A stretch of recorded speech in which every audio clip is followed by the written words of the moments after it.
आदमपुर के चुनावी दंगल में चौथे खिलाड़ी हैं दुष्यंत चौटाला। डिप्टी सीएम दुष्यंत चौटाला के लिए आदमपुर का चुनाव इस बार खास मायने नहीं रखता है। वैसे तो जेजेपी का बीजेपी के साथ गठबंधन है, लेकिन अभी तक जेजेपी की भागीदारी आदमपुर के चुनाव में नजर नहीं आई है। कुलदीप बिश्नोई द्वारा तवज्जो न दिए जाने और भाजपा द्वारा बड़ी कोशिश न किए जाने के बावजूद जेजेपी ने उपचुनाव में बीजेपी प्रत्याशी भव्य बिश्नोई को समर्थन देने का ऐलान किया है। जेजेपी ने नामांकन के दौरान अपने प्रदेशाध्यक्ष निशान सिंह को भेजकर अपनी दायित्व को निभाने का काम किया, गठबंधन की जिम्मेदारी को निभाया। दुष्यंत चौटाला के लिए आदमपुर एक खास मिशन स्टार्टिंग से रहा है। उनके दो चुनाव में उन्हें सबसे बड़ी चुनौती आदमपुर से ही मिली। एक बार कुलदीप बिश्नोई और 2019 में भव्य बिश्नोई उनके सामने खड़े थे। 2014 के चुनाव में दोनों परिवारों में तल्खियां ज़्यादा रही। हिसार लोकसभा के चुनाव को जीतने के लिए कुलदीप बिश्नोई और दुष्यंत चौटाला में बेहद कांटे की टक्कर हुई। अभी तक दोनों ही नेताओं में गठबंधन के पार्टनर होने के बावजूद आपस में पटरी नहीं बैठी है।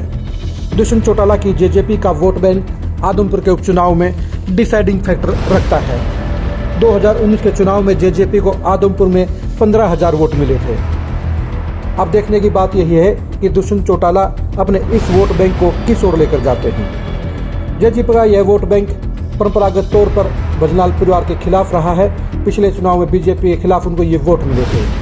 दुष्यंत चौटाला के लिए अपने 15,000 के वोट बैंक को बीजेपी को डलवाना भी इसलिए आसान नहीं होगा क्योंकि वह परंपरागत तौर पर भजनाल परिवार के खिलाफ है। दुष्यंत चौटाला की भूमिका आदमपुर के उपचुनाव में एक बड़ा मायने रखती है। दुष्यंत चौटाला के सामने चुनौती यह है कि वे अगर इसमें सक्रिय तौर पर बड़ी भूमिका निभाते हैं तो उनकी सियासत पर भी बड़ा असर पड़ेगा। दुष्यंत चौटाला के लिए दीपेंद्र हुड्डा बड़ी सियासी चुनौती है और फ्यूचर की नई पीढ़ी की पॉलिटिक्स में वही उनके सामने सबसे बड़ा चैलेंज है, प्रतिद्वंदी हैं। दुष्यंत चौटाला हरगिज नहीं चाहेंगे कि कांग्रेस आदमपुर में जीते। वे नहीं चाहेंगे कि भूपेंद्र हुड्डा एक तरह से जाट लीडरशिप में मजबूत होकर उनके रास्ते का रोड़ा बने।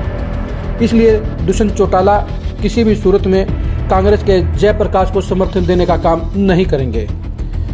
दुष्यंत चौटाला के लिए अपनी पार्टी के वोटरों को भव्य बिश्नोई के साथ जोड़ने के लिए काफ़ी मशक्कत करनी पड़ेगी। उनको अपने पिता पार्टी अध्यक्ष अजय सिंह चौटाला और भाई दिग्विजय चौटाला के साथ आदमपुर में लगातार रहकर अपने वोटरों को बीजेपी के साथ जुड़ने के लिए लामबंद करना होगा, बड़ा प्रयास करना होगा। दुष्यंत चौटाला की पॉलिटिक्स इस बार उपचुनाव में भागीदारी नहीं होने के कारण ज़्यादा इफेक्ट नहीं होगी, लेकिन आदमपुर के उपचुनाव में जेजेपी का वोट बैंक हार या जीत का फैसला करने का काम जरूर करेगा। हार जीत के अंतर को भी जेजेपी के वोटर डिसाइड करेंगे। अब देखने की बात यह है कि दुष्यंत चौटाला अपने वोटरों को बीजेपी कैंडिडेट के साथ आने के लिए किस तरह से मनाते हैं, या उनके वोटर उनके कहया नहीं मानकर कांग्रेस, एनएलडी या आम आदमी पार्टी की तरफ जाते हैं। दुष्यंत चौटाला के लिए अपने वोटरों को मनाना किसी भी तरह से आसान नहीं है। उनके लिए भी चुनौती है कि अपने वोटरों को इकट्ठा कैसे रखा जाए, उनको किसी दूसरी पार्टी के साथ जाने से कैसा रोका जाए। दुष्यंत चौटाला की भूमिका आदमपुर के उपचुनाव में निश्चित तौर पर सबके निगाह पर है और सभी इंतजार कर रहे हैं कि दुष्यंत चौटाला आदमपुर के चुनावी दंगल में कब दर्शन देंगे। दुष्यंत चौटाला क्या करते हैं, कैसे करते हैं, कहाँ करते हैं, इसके ऊपर सभी को जिज्ञासा है। आदमपुर के चुनावी दंगल में दुष्यंत चौटाला की भूमिका का सबको इंतजार है। अभी देखना है कि दुष्यंत चौटाला आदमपुर के दंगल में कब एंट्री मारते हैं और चुनावी दंगल को कौन सा रंग देते हैं, उनके ऊपर सबकी निगाह बनाई रहेगी। अब देखने की बात यह है कि खिलाड़ी नंबर 4 कौन सा पैतरा चलता है और आदमपुर में किसकी जीत और किसकी हार में भूमिका निभाते हैं। दुष्यंत चौटाला की भूमिका हरियाणा की पॉलिटिक्स में एक नए दौर का आगाज कही जाएगी।